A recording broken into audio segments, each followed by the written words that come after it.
All right, welcome in the Bobby Carpenter Show, and we try to get some great guests from time to time. And this guy is one of Central Ohio's own Pick North alum, hero of the Cotton Bowl. Pleased to welcome in our guy to start the show, Mr. Jack Sawyer. Jack, how we doing today, sir?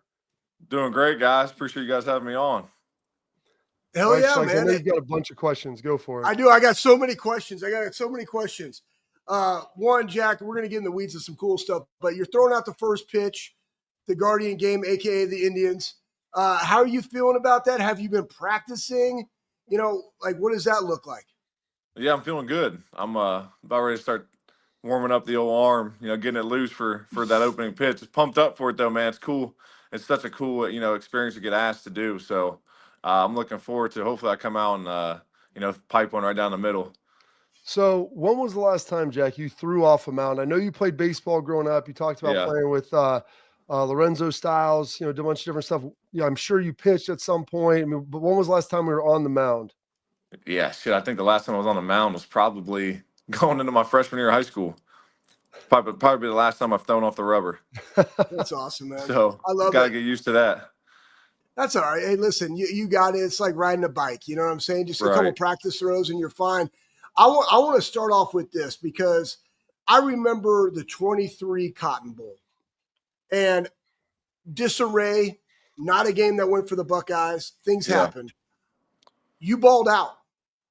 I want you to tell everybody kind of like what transpired for you and then collectively in that team that led into that senior year. Because we always talk about how important like finishing strong in the season is as a team, but also individually. How did that momentum of that game impact you to have the 2024 season that you had? Yeah, I think that, it's a mixture of a lot of things. Obviously, we come into that game, wanting to get it done.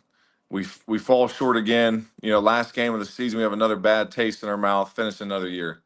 And for us guys, we wanted to do something and leave a legacy here. We wanted to win a national championship, and we're tired of feeling like this at the end of the year.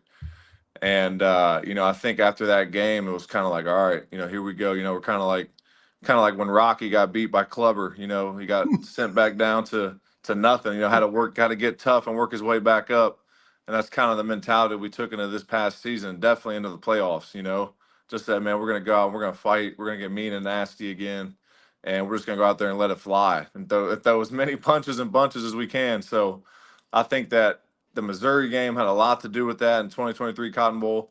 And then, going in the playoffs, we regrouped with that mentality, and that's why, we went out there and it was just fireworks from the first snap. Talk a little bit, Jack, about the entirety of your career. When you're a Central Ohio guy, obviously you know about the Buckeyes your whole life, and some people are more fan than others. And I know that you follow Ohio State closely. They got the pictures of you with like the Laurinaitis jersey on. Yeah. He's the linebacker coach when you're now there playing. But the process of going there and just the ups and the downs and that roller coaster when you're a guy who's from a local school outside of Columbus with just so high of expectations. Now it's easy. You look back like you got all the hardware that you need, but just that journey of what that's been like on a year in and year out basis. Yeah, I mean, my first 2 years, not really playing a whole lot after being a highly recruited guy. You're going through the works of grinding your way up a depth chart and the ups and downs that football brings you. When you're a young guy coming into college, when everyone else is just as good as you are. So, for me, that was an experience in itself. Got a chance to learn a lot about myself. How to work, how to be a great teammate when things aren't going your way, and just keep showing up to work with a good attitude and grinding. And being from Columbus, Ohio, always wanted to bring a championship back. For my home state and for Columbus in itself. Growing up 15 minutes away, it's something that I still remember when Zeke, ran 65 yards to the heart of the South, the punch their ticket to go to the Natty. And for me, you always dream about being able to do something that leaves a legacy on not only here, but for the people that are fans of the program, fans that live in Columbus and the state of Ohio. And for us to be able to go do what we did this year and have those moments and now cement our name in history, at Ohio State forever.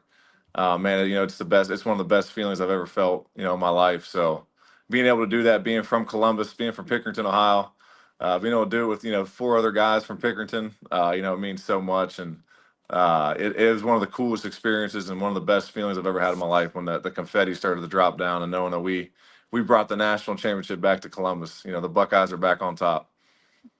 Man, it's special. And I just got goosebumps because I just remember Urban talking about like it's a blood transfusion. Like, I mean, it completely changes your mindset. And now you understand everything that goes into being able to be a champion, not only Right. individually, but as a team. I got a two-parter, Bob, but I'm only going to say the first question first because you hit it.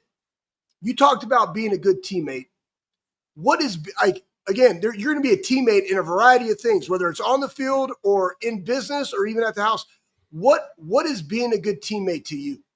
Yeah, I think being a good teammate to me is doing everything you can to ensure that one, you know, you're doing your part for the team.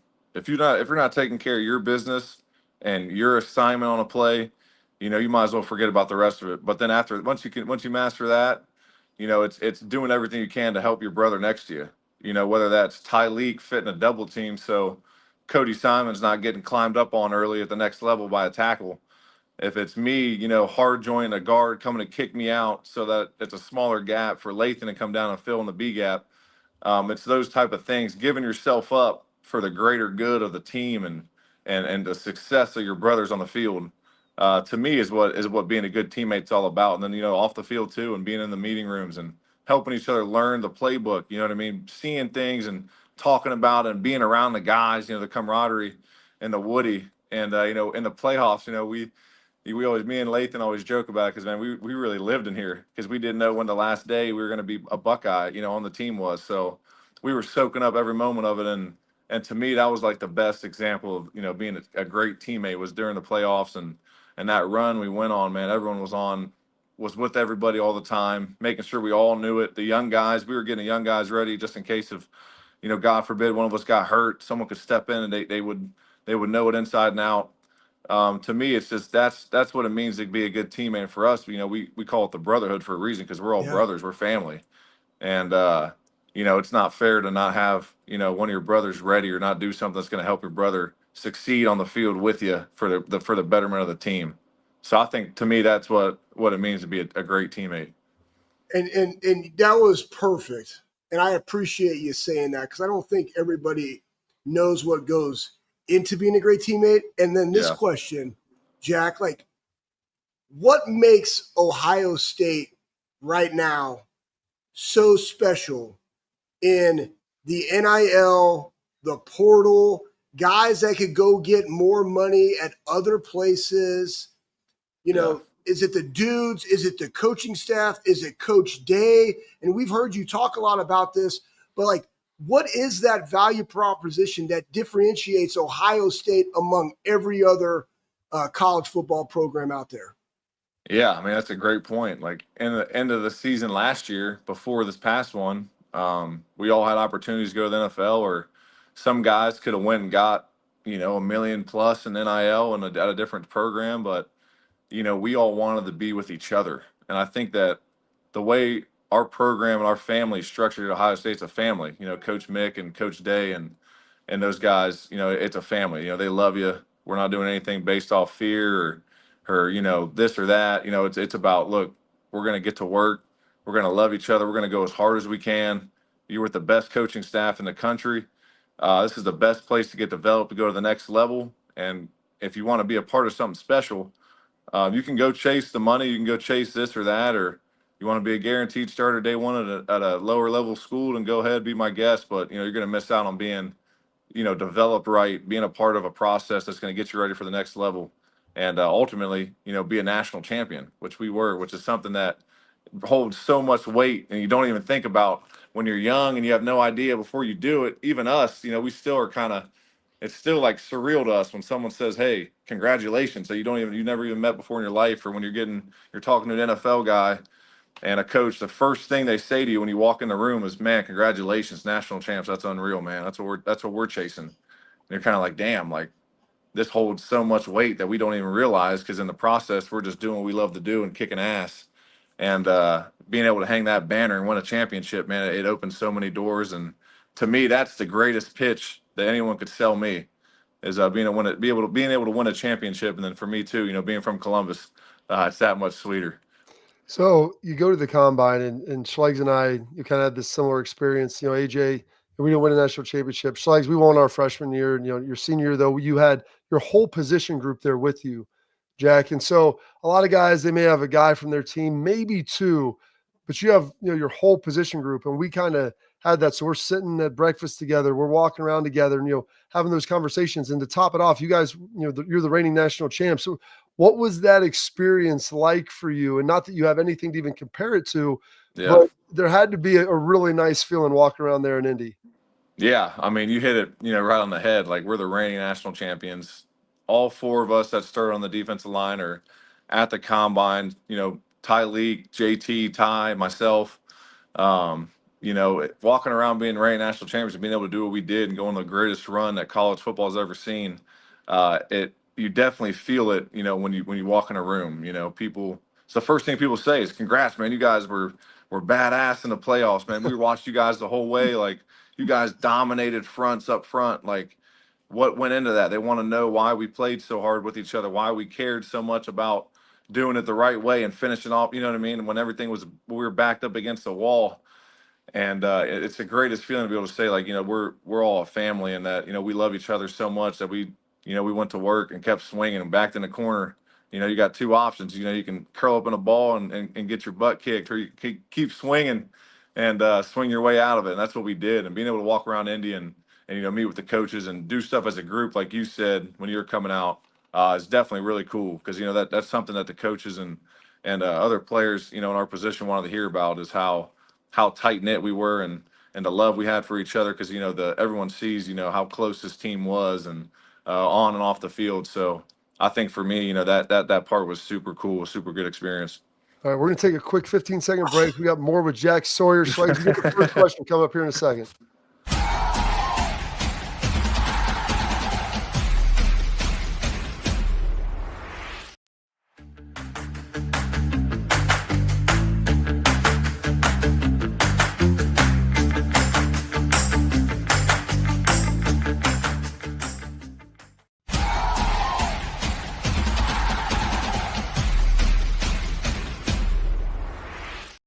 National champ defensive end Jack Sawyer joining the program here today. Schlegs, you wanted one more question. Go ahead. You take the lead. No, man. Captain Jack, you said some good things, and I want Bob to touch on the memory. Like, he can touch on the memories and stuff, because it's funny, all the stories that you got. I mean, we're 44 years old. Like, you're 22 years removed from us. We were your age, like double now. It's crazy. But, like, you remember all these things. And it's just so special. I call it making memories, right? Like, when you're in it, you don't realize that you're making these memories. I want you to touch on something, because I don't think people in 2025 understand, and you don't got to go into the weeds of the post-Michigan game. I don't want that. But I want you to articulate how in 2025, grown-ass men can have hard conversations and people not be offended. Because it seems like today – everybody is offended. Everybody has their feelings. Well, feelings are fleeting. How does that come about? And I think part of it is the veteran leadership, but how can that be sustainable year after year at a culture of Ohio State? Just articulate on that a little bit. Yeah, man, it's a feel good world now. I mean, if no one wants to get their feelings hurt, and for us, after that game and going to the playoffs, we knew we were going to make the playoffs. We knew we were going to still have a chance to go reach our ultimate goal, which is winning the national championship. And, man, there was a lot of tough meetings. The player-led meeting where Coach Day was in it, and guys challenging guys, grown men going at other grown men. It wasn't disrespectful. It wasn't, guys cutting on guys. It was, hey, why the hell isn't the job getting done? Why aren't you executing at a high level to make us succeed, myself included? And we all had to look ourselves in the mirror and be able to have those tough conversations, get it off our chest, so we could all move forward collectively as a unit. That's the love that we talk about, is in a family. Growing up, my dad used to always, as soon as we got in the truck, it wasn't about the 4 touchdowns I scored in Pee Wee football. It was about the tackle I missed and why I was loafing to the ball, on the third play of the game, something I didn't even remember. But that's just life. That's stuff that you gotta recognize, because if you don't, like we always say around here, it's easy not to recognize those when stuff's going good and let it slide. or you can be a grown man and address those things that need addressed still, and not get in your feelings, not get emotional about it, to be able to get better from it, so those things don't bite you in the ass later down in the season. And for us, going in the playoffs, we knew it was do or die time. We had to go win a national championship. There was nothing else left for us to do, and we had the biggest dream of ours and our arms reach, and we weren't going to let anything slip away from that. So we had those tough conversations, man. Grown men challenging other grown men, coaches challenging other coaches. And when we showed back up for that first practice leading up to Tennessee, when we knew we had them, I mean, you could have cut the intensity with a knife in the building, and it wasn't. No one was scared. No one was timid. No one was overthinking anymore. It was, hey, we're showing up, and we don't care who the hell rolls out in the shoe on 8 o'clock. Come that night, it doesn't matter. They're getting steamrolled, and that was our mindset. Lead into the game. When you have that mindset, when you're really getting pushed, and positive peer pressure by your peers to do your job at a high level for 2 weeks leading up to something like that, man, and the results are what they were for a reason. And I don't think without those tough conversations that we had and guys being so receptive to it, and especially I want to give credit, a shout out to the offensive line, because man, they played their tails off in the playoffs, and a lot of those guys had a lot of hard conversations after a few of those games, and man, they played at an unbelievable level after losing 2 All-Americans in the playoffs, and to help us win a national championship. So, I mean, there was no room to have anybody in their feelings, thinking about anything else, thinking about after the season. And after that, the receptiveness of the team to be able to go out there and do what we did was unbelievable after that. I got two quick ones here. You start talking about that Tennessee game, and I was down the sidelines before the game with AJ, and he's doing the sideline with McAfee, and we're all talking. Pat asked AJ, he's like, "How do you feel about this game?" And it was after they were walking in, and you're standing right there, and a lot of guys start coming to your back. And he goes, "Oh, they got him by 100." He goes, "This ain't even going to be close." And Pat's like, "Really?" He goes, "You can see the way that you guys were acting." Jack, you kind of led the surge over there, walking to the sideline. I got like my kids. I'm trying to keep them back because I mean, you've seen it kind of go a little sideways before. Yeah. And I'm waiting. I'm just making sure. But what was the impetus? Like, what was the reasoning? I mean, the intimidation. Like, where was our head at when you decided to walk over there as they're walking down the sideline? Yeah, I mean, for me, what's funny is like I always go down there before games, and they come walking by, and the whole week leading up, Tennessee's taking over the shoe. They're gonna come in, they're gonna come up north, and they're gonna run through Columbus, and for me and the guys on the team, we're thinking like, man, these guys must have lost their damn minds, thinking they're gonna come up to Columbus in the freezing cold from the south and roll through Columbus, the Buckeyes.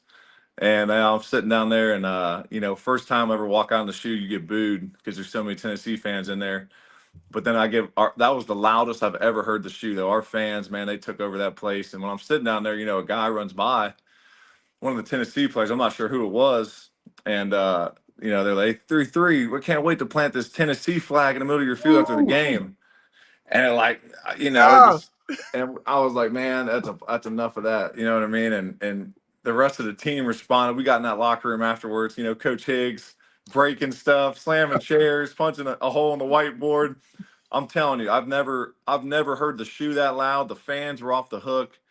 And it kind of resonated with the whole team. Like, man, like we're about to go out here and show the country, the Buckeyes are back, man. We're going to come out swinging, and we're not done this year. We're going to come out there, and we're going to put our best product on the field. Anyone thinks that they're going to walk in the shoe in the middle of December and run through us like that, got another thing coming. So, for us, that was the mindset, the mentality we had, leading up to that week. And then obviously the stuff before the game was just a byproduct of all those emotions, getting ready for that first snap. Oh, it was good. I knew you guys would be ready to play after watching that week of practice. We've joked, guys have called you, Jack Day, and your relationship with Ryan. And, you're a big defender out there. Talk a little bit about that, and just you were part of one of his early recruiting classes, and to be there through him, the ups and downs and everything, and just how he'd been attacked. You were one of his staunchest supporters the whole time. Yeah, I mean, I was Coach Day's first commit back when I committed as a sophomore in high school, and we just had a great relationship, always have, and I love the way Coach Day goes about his business, and love his family. His wife Nina is awesome to all of us, and really, seeing how he handled the media and seeing how he handled the stuff, the attacks his family got, seeing the kind of man he is to accept it. And we'd had conversations and I'd be like, man, coach, some of this stuff, excuse my French, is bullshit that's going on. He's like, look, Jack, this comes with the job, man. I can handle it all. And seeing that, man, it just made me, it instantly made me gravitate towards him even more. You know what I mean? He's the type of guy you'd want to play for and run through a brick wall for, because he's such a player's coach and he does everything for us. He's been such a good leader and mentor to me, and he's been great to all of us. It's really a family. I was joking with me and Donnie and Will were joking with him a couple of days ago. We're like, man, you're Uncle Ryan now. You're not Coach Day anymore. And he's like, damn, that makes me sound old. And we were joking with him, but we just got a special relationship. Being able to go through when you go through hard times with people like that, and you see what happened, you see what goes on, and to see the man he is, to keep showing up to work with a positive attitude and being there for us, and the stuff he's still doing in the community of Columbus and loving. He loves Columbus. He loves Ohio State. And then be able to see, now on the back end of it, when we win the national championship and people finally see that he is the best damn coach in college football, it's not even close, in my opinion. It's special, and we have a great relationship, and always will. Dude, I love this interview. This is fantastic. You and I, we could, you, me, and Bob could talk all the time. I want to go into now your draft process, and this is a two-parter. All right, it's a two-parter. So, talk about your draft prep. How do you feel you did? Again, turn on the tape, right? Like that's right. Just turn on the tape. Watch what I did. But how do you feel that draft prep helped? Check some boxes. And what does the team that Jack Sawyer wants to be a part of look like for you? Yeah, I think I think the pre-draft process went well. I think the meetings went well. Interviews were good. But like you said, I'm not really a tights and t-shirt type football player. I like to put the pads on, get my hands on someone. So, cut the tape on, when you want to find the type of player I am. But, the team that Jack Sawyer wants to play on, that I want to play on, is just a tough, hard-nosed team that cares about winning. Winning's at the forefront, at the top of the list. And a team that just puts their cleats in the ground and goes, man. A team that wants to get after offenses and has an attack mentality on defense, where we're getting after their ass on defense and not sitting back. And, thankfully, I think that, all the teams I've talked to and the league, the way the league is now, that's every team pretty much. So, I'm excited to find out where I go, wherever God's got me going. I'm excited for it, happy for it. And, they're going to get a hard, tough-nosed player who can rush the passer. So I'm excited for it. Are there any nerves that come with that, Jack? I mean, like, this is the first time in your life, like, going to a college, you get to make the choice. It's all up in the air. I mean, heck, you could go 20th, you could go 60th. I mean, things get crazy in the draft. Like, you have zero control of it. I mean, are there any nerves, and what are your plans like for draft day? Yeah, I mean, there's definitely some nerves. I think for me, I feel good. Like I'm in a spot now where, like, God's got me. Wherever I go, I'm gonna be blessed and happy, excited for the opportunity to go in there and work my ass off, wherever organization picks me. And now it's just a waiting game. Now it just sucks that 3 weeks has never felt like so long in my life. So now we're just waiting around, waiting to hear your name get called. So for me, I think that just be with my family and waiting around, waiting for the phone to call, really. Hey, I'll ask this. So as you're sitting there waiting around, like, how has the next phase, right? Because again, you got these 3 weeks and you're waiting for that process, but it's also, I got to get ready to go because as soon as I get drafted, I'm in rookie minicamp. When we were in school, I was already graduated. They had to wait a little bit to then go. Now you get drafted, boom, you're in the rookie minicamp, and then you're into OTAs. What have you been doing in the meantime to set yourself up for success, so when you go, you can make that first good impression? Yeah, I'm just trying to get my body right, just trying to stay in shape, stay ready. Like you said, as soon as you get drafted, you're out in a week, and you better show up to OTAs, looking like you're in shape. Else that wouldn't be a good first impression. So I'm trying to stay in shape, working out here at the Woody, Coach Mick and the guys who are still in town. And, I've been working out with Coach Jay a little bit too, staying agile, trying to stay in the D-line. Now I get to focus on all ball, not focused on any testing drills or 40 or anything like that. It's back to ball, which is what I love to do. So doing D-line drills, getting back to playing football, working with Coach Jay, watching some film, talking to Coach Patricia has been great. Just learning about, different stuff in the NFL, things to expect, things to be ready for, situational stuff. So I'm trying to, prepare myself physically, but also, a little bit on that mental side too. Well, Jack, we've kept you way too long, man. We appreciate the time. Can't wait for you to be done with like your rookie year. You can come back in the off season, hang out. We can start doing some like adult things now since you're not a current player anymore. We can have some fun and enjoy the off season a little bit. I want to throw this up and have you take a look at one of our great listeners put together this unbelievable little picture montage of Captain Jack for the Scoop and Score, the superhero. And we promised if we had him on, we'd show you this. So we'll try to get you a copy of that as well. Yeah, man, that's awesome. That's cool, man. That's really cool. When you make big plays, you get special stuff for you, Jack. So it's tremendous. We'll get that over to you. Go get a little lift in. I know Higgs is probably waiting so you guys can go have a bench off, and we'll talk to you again soon. All right, man? Hey, man, I appreciate you guys. Schlegel, Bob, you guys are great, man. Always a pleasure. Always a pleasure, brother. The best. Captain Go Jack. Bugs, baby. Oh, he's the best, man. You love him. What a great dude. Great guy. Great representation of Columbus, of Ohio. Everything you really want to see. He's doing it for you there, Schlegs. And like you could talk to him all day. That's why I said I can't wait till some of these guys, now that they're like kind of through it, they get to that rookie year, then we can come back and Schlegs, then we can kind of hang out, and have some fun and go do stuff that you age and I do, and adult things. We pull like Joshua Perry into this stuff.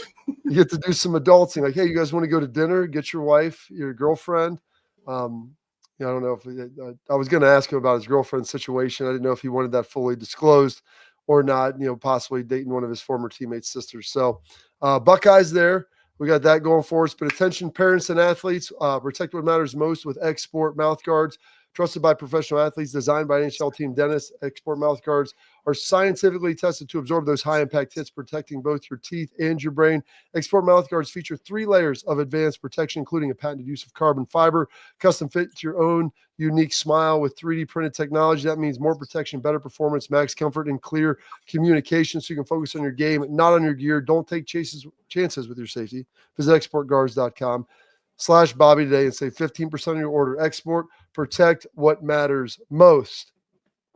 We got a ton of great stuff to come up on the show today, Schlegs. I know, man. I don't even know where to go. You know what? We talked about special teams, and Tress had the secret of a special team that he put out there. So we're just going to dovetail right into that coming up next in the Bobby Carpenter Show.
Welcome back in the Bobby Carpenter Show. Great interview right there with Jack Sawyer. Texting him. That was amazing. Yeah, he did a great job. Thank you, bro.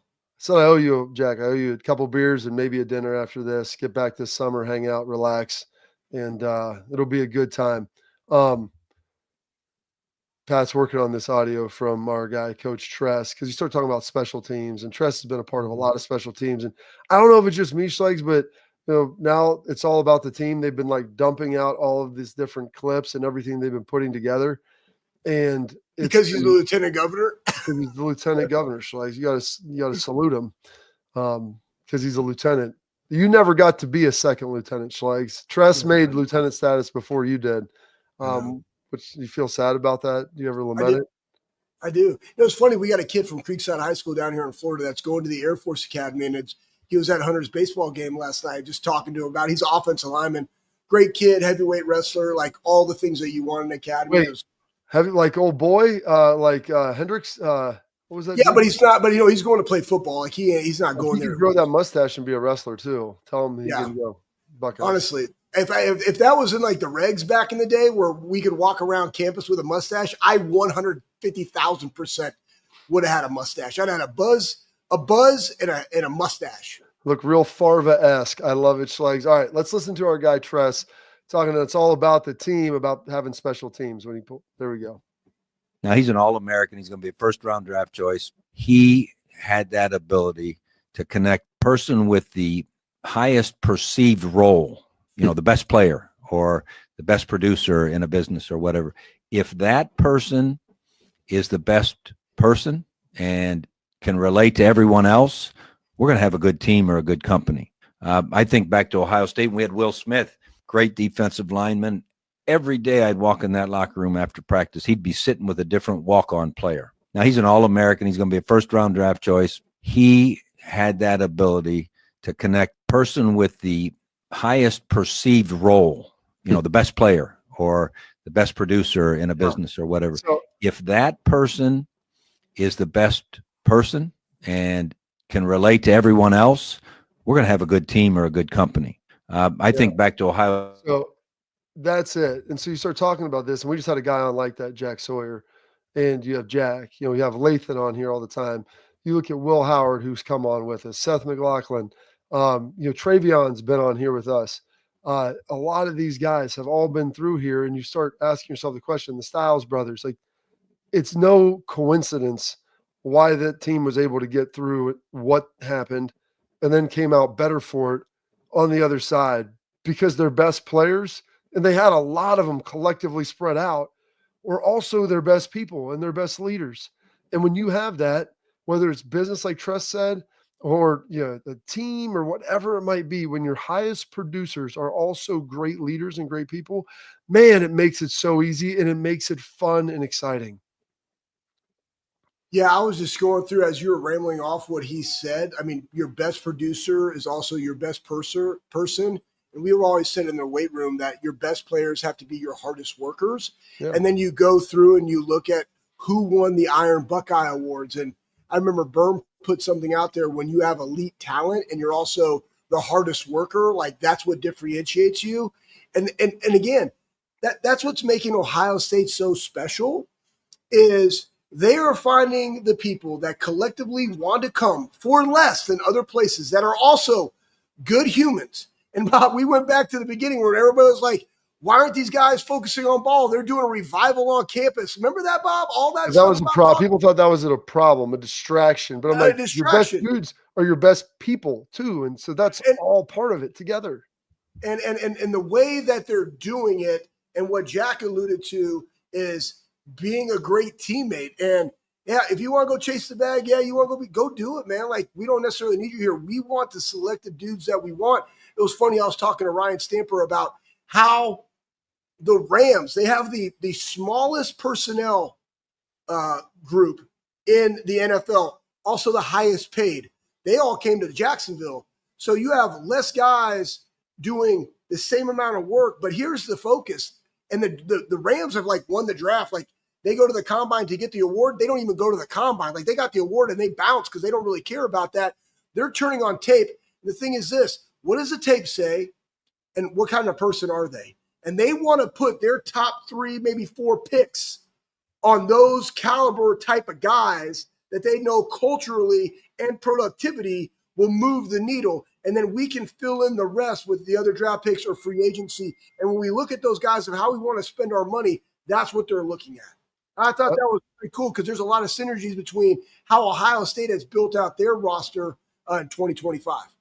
Absolutely. And it's pretty awesome to see with all those guys, with how they did it and just building it with great people. I talked to a bunch of recruits here over the last couple of weeks. They talk about business school, and I go, listen, you want to talk about business, major in business here, getting real estate and finance. I can talk to you about that. I'll talk to you about the connections you can make outside of here. I'll talk to you about what Ohio State can do for you in life. And the best part is, I'll talk to you about the great people that you, and then as parents, I look at your son is going to get a chance to go to school with and be around the majority of their day, every single day for the next 3, 4, 5 years. So just enjoy it, appreciate it with all of the great things that they ultimately have right there and what they're able to do. We got a ton of stuff ultimately to get to, and some of it's going to have to be pushed into next week. But let's get into this, Schlegs. There's a huge all Brian Hartline does is recruit high-level receivers. And he's got one with a famous last name, famous first name, and maybe a JR there as a suffix at the end, who people were kind of worried, like, hey, he's oscillating, he's taking other visits. What is this going to look like? Well, he had a message for everybody. We'll talk about who that is and what their message is next on the Bobby Carpenter Show.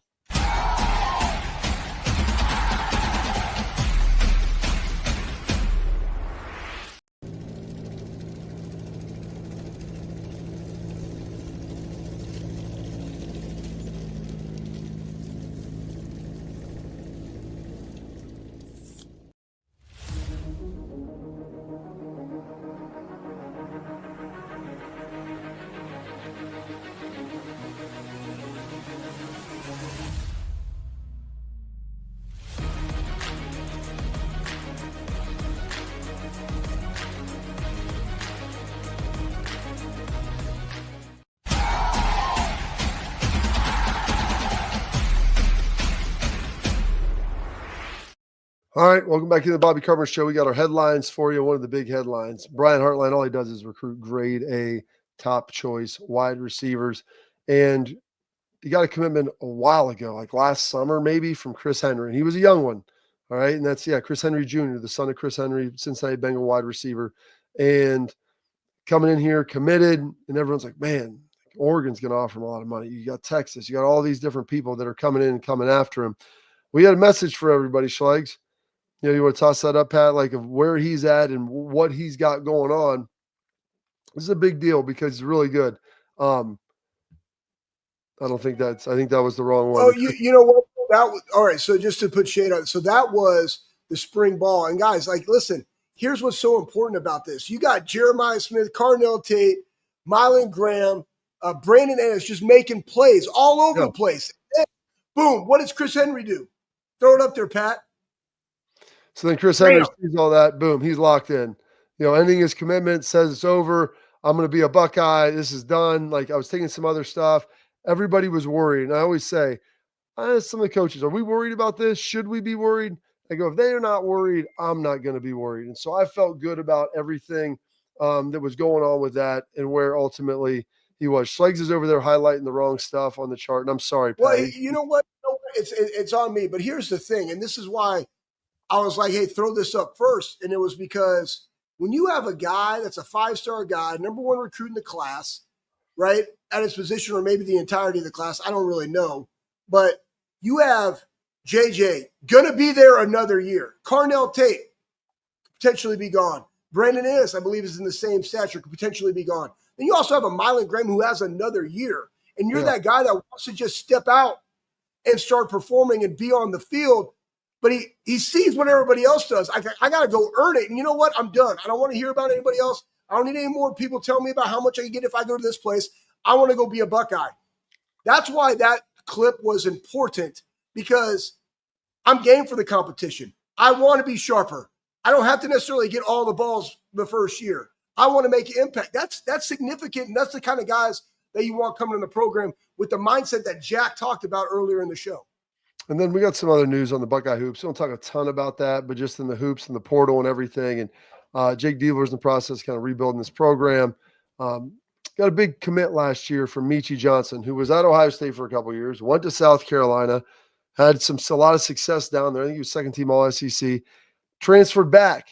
Season didn't go the way he planned, had some personal issues, had to take some time. But we tossed that up, Pat.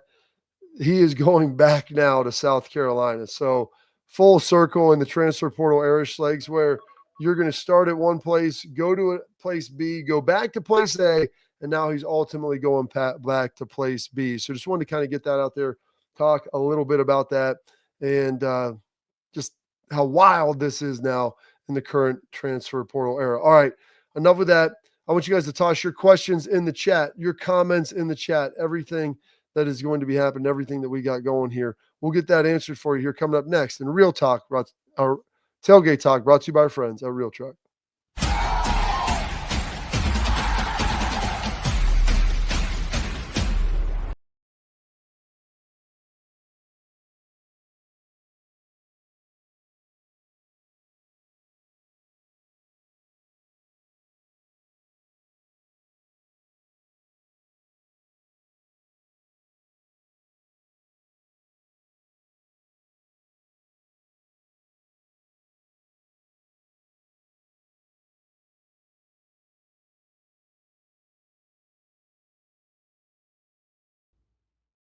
I'm Garage Beer, and this is Bobby Carpenter. Garage beer. Beer flavored beer. Beef with an F? Okay, my bad. It's crisp and cool, and it doesn't taste like. I'm Bobby Carpenter. I drink in garages because my wife says I don't belong inside. If you like a cold breeze on your bag, drink Garage Beer. It's American, and so can you. Garage Beer. Beer flavored beer.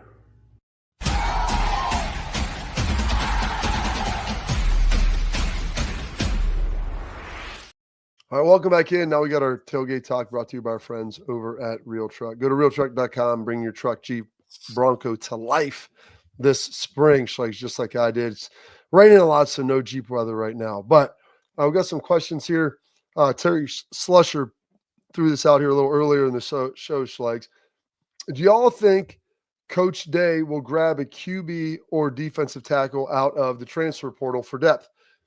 I think if he can add the right quarterback, a veteran guy who's coming in who could provide maybe some in-game depth should you have something happen that he could, step in maybe for one of the other guys. Sure. He always likes to have 4 scholarship QBs, as Mello pointed out there, which I think is accurate.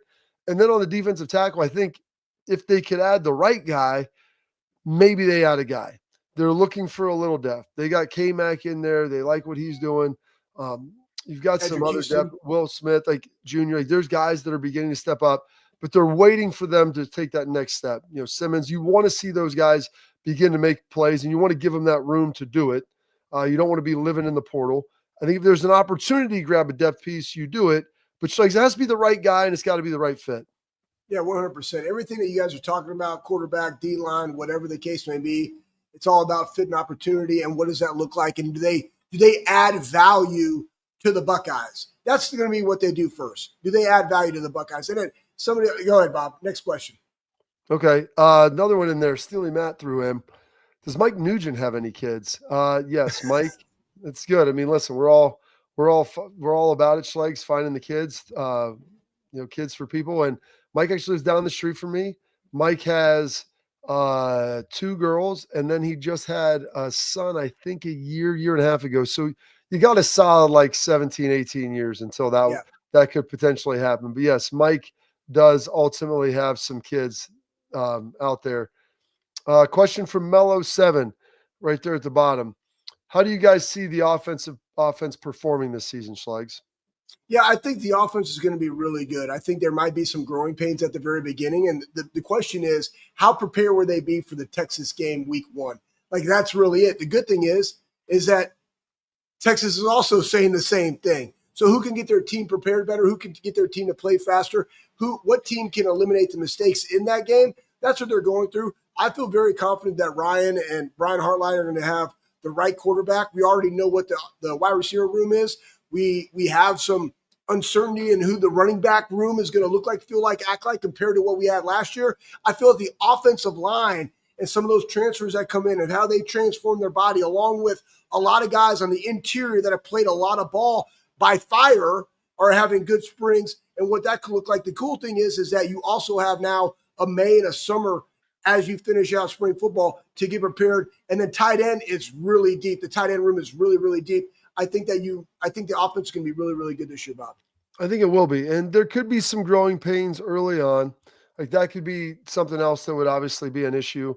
I think the interior of the offensive line will be good. They've got to get those tackle spots kind of hammered down, with obviously Daniels in the portal, guy from Rice, and then you've got Austin Servold out there playing tackle. So that'll be interesting. So that plays out.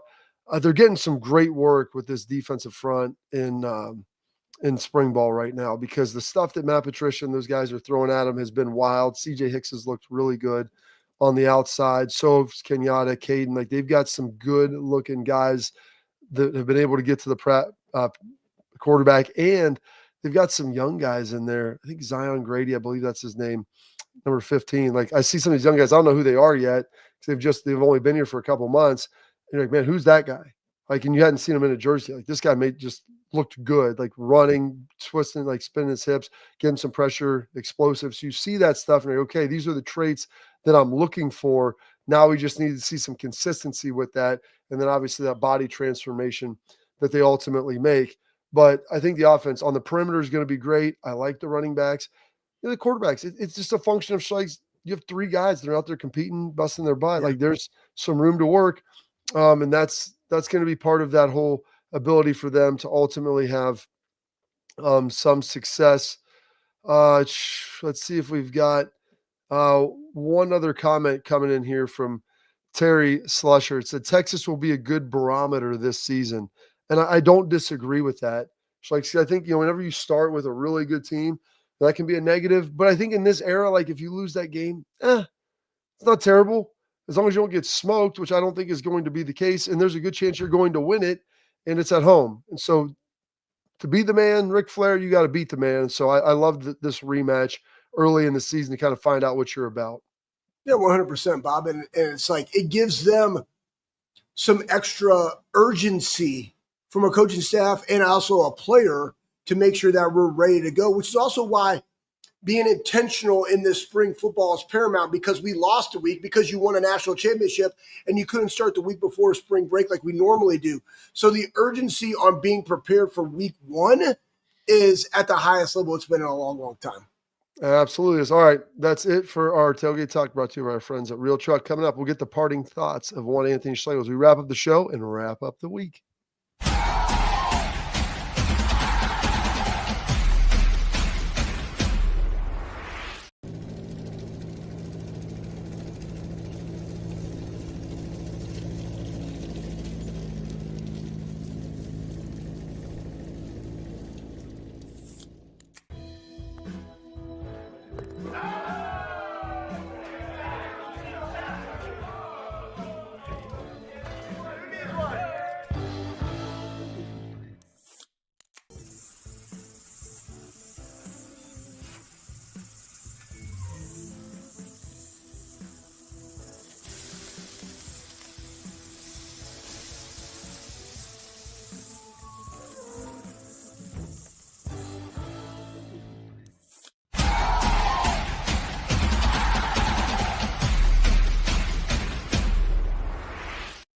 All right, here we go, Schlegs. Let's get your dude of the week fired up for you. Yeah, my dude of the week is Matty P, and I just say that because, 1, it was great to see him at practice. 2, I just love his demeanor and the presence that he has on the field, and how excited our guys are for the development and the understanding of the why of defense. I think that they're becoming better football players because of his teaching ability, and that is critical when you're dealing with guys that are 18 and 22-year-olds. Oh, they're doing a ton of different stuff, and so that's a good dude of the week. I mean, you're going to see a variety of things, man, and it's going to be awesome on the defense. 3, 4, 5 down, 3, 4, 5, 6 rushing in and out, get linebackers walked up, linebackers dropping back. Like, there's going to be a lot of stuff. You want to see what it looks like? Go watch the New England Patriots defense when they were rolling there in the late teens, and that's what you'll get a taste and a flavor of. And they've got probably better players across the board relative to their competition. My dude of the week, anytime you're going to come on the show and be my dude, you're a Fairfield County guy, it's always going to be Jack Sawyer. And so love Jack for coming on.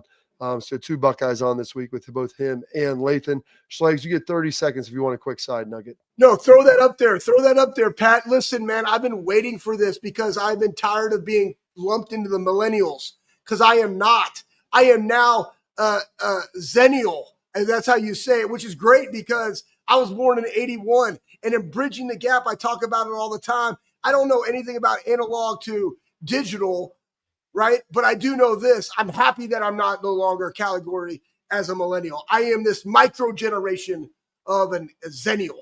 Absolutely, Schlegs. All you know is pain. All you feel is rain. You and DMX, and I'm a Zennial as well. So I feel your love and I feel your pain. That's it for this edition of the Bobby Carpenter Show. Stay locked in. We'll catch up with you next week.